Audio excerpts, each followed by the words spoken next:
This is the Last Picture Show with Raheem Khan, and I'm reviewing Good Luck, Have Fun, Don't Die, directed by Gore Verbinski and starring Sam Rockwell.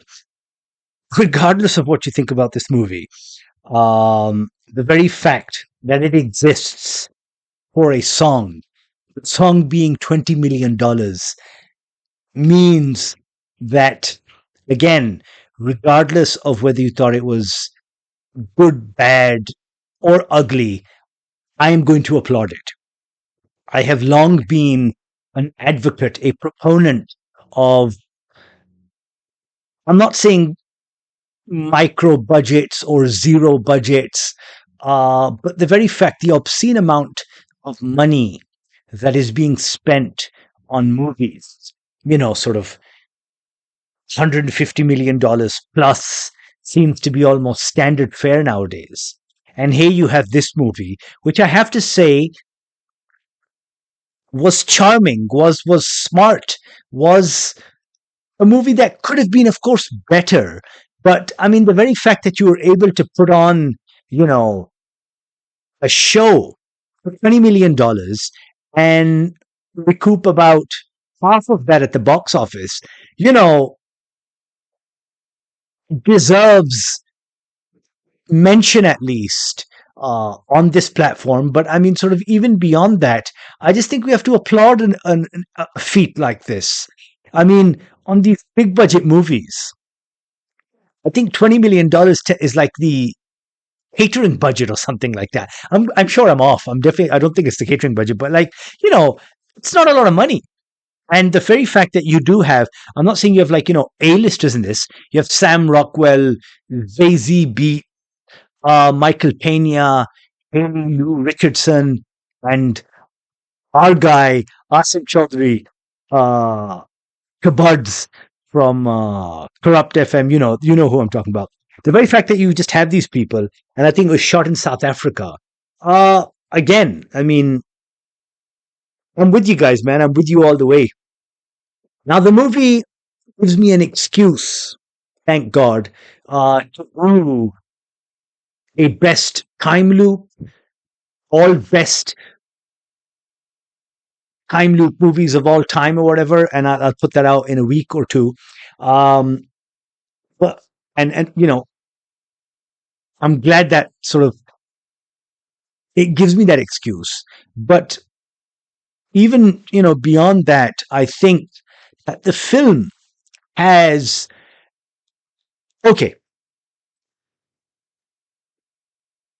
one thing for those of you who may have been following me from the start.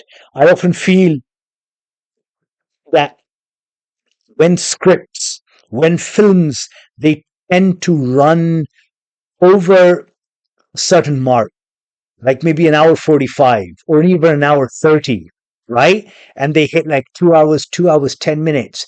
That's when you, as a filmmaker, need to be confident enough that the material that you're putting out there is at least going to be engrossing, or at least isn't going to let the mind wander. Having a viewer, having the audience, kind of reflecting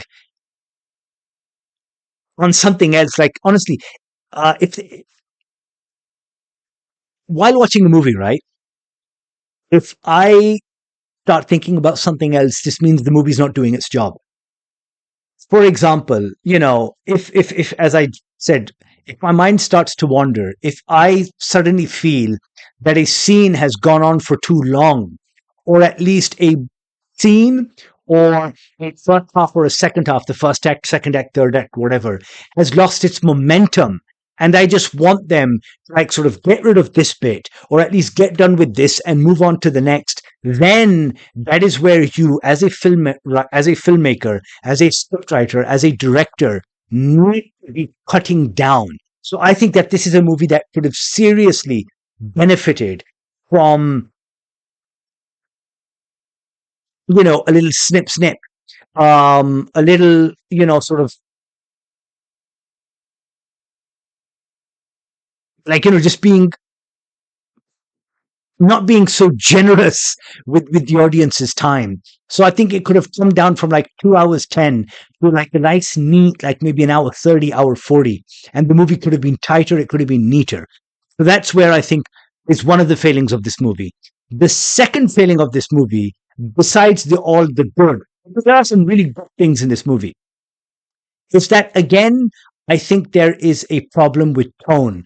On the one hand, you want it to be comedic, right? On the other hand, there are some serious elements, and of course, it being largely a satire, you know, it's a balancing act. So the movie is in parts like 12 Monkeys. It's in part, what's it called thing? Um, God, 12 Monkeys, uh, Terminator almost. Um, what else? What other films does this borrow from? Um, okay, whatever. It's not where it used to be. Right. Okay. So the story is Sam Rockwell, a time traveler, comes back, and what's it called? Zeroes in on this diner where he feels that he will find the best collection of people to help him rewrite the future. The future, of course, is overrun by an AI, right? So throw in Terminator as well. Um, what AI has done is that besides like sort of like, there being ecological, environmental collapse in the future, half the population of the world has died. The rest of them are um, almost like, I mean, borrowing from like maybe Pantheon and Ready Player One, happy to live their lives online in this sort of virtual world than live what's it called sort of in the real world, IRL, right? Um, and so he feels that this collection of people in this diner um, are the best possible chances for him and for humanity. And of course, they have to go and stop the creator of this AI, which ostensibly is a 9-year-old boy. Okay. Now, when I said this movie is satire, it most definitely is, because the thing is that this movie um, kind of like, sort of last sort of, you know, social media, addiction to your, devices, AI, shootings. I mean, it's a really funny one, a really biting one. But it's this really funny scene in which this one character loses her child in a school shooting, something that almost characteristically American. And there she is grieving, and these other mothers come in, and they seem very chipper, and they're saying, "Oh, you've lost one. Yeah, this is our second one. This is our third one." So apparently, these mothers have already lost children in school shootings before, and it turns out that the reason why they're so chipper is because now there's a service, almost like an Apple showroom, where you can get your lost son or daughter cloned and brought back to you. Of course, the government pays for all of this.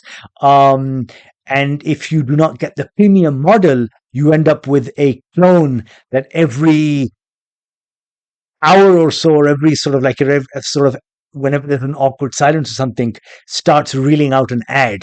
So I mean, they're like, I mean, it's pretty good. It was really funny. So I mean, that's where the movie does well. I mean, it does have some really good bits in it. Um, I mean, the whole school thing where you have teenagers almost terrorizing their boomer teachers brings back traumatic memories to me for me. But so it has these things, and while this story is unfolding with Sam Rockwell's character um, putting to putting together this merry band, the film does do flashback and sort of delves into their respective stories, because those are sort of pieces of this larger puzzle. Um, But again, I think that sort of in telling these stories, particularly that of the Hayley Richardson characters, that is it kind of loses steam there. I think it could have it could have been better. I think sort of out of the three vignettes, if you will, that you have, I think the best one is that of the cloned school shoot. You can even get to clone your a school shooter, right? So I think that could have been better. The finale is pretty good. I think the finale straight out of it reminded me again of Full Metal Alchemist, Brotherhood, where you have the Elric brothers um, finally, meet. I don't know if that's God or at least I don't know what, but a supreme sort of being, and sort of it's almost childlike. And in this case, they do get to meet this 9-year-old who is apparently inventing God. So that was a pretty good thing. Then there's that whole sort of moment where the AI does sort of make its case for its right to exist. So I think that there's some pretty good bits and pieces in this. Unfortunately, at times it just doesn't come together to make a really good movie. I think this film could have benefited from being a little more concise and sort of just bringing it down to like a sort of a more, I guess, palatable runtime. So yeah, that's oh, I'm sorry. Should you, when you can't watch this in the cinema anymore, should you stream it, or should you skip it? Stream it, check it out. It's definitely worth it. I mean, sort of it had sort of in moments. Again, coming back to this, I enjoyed the movie, so do check it out. That's good luck, have fun, don't die.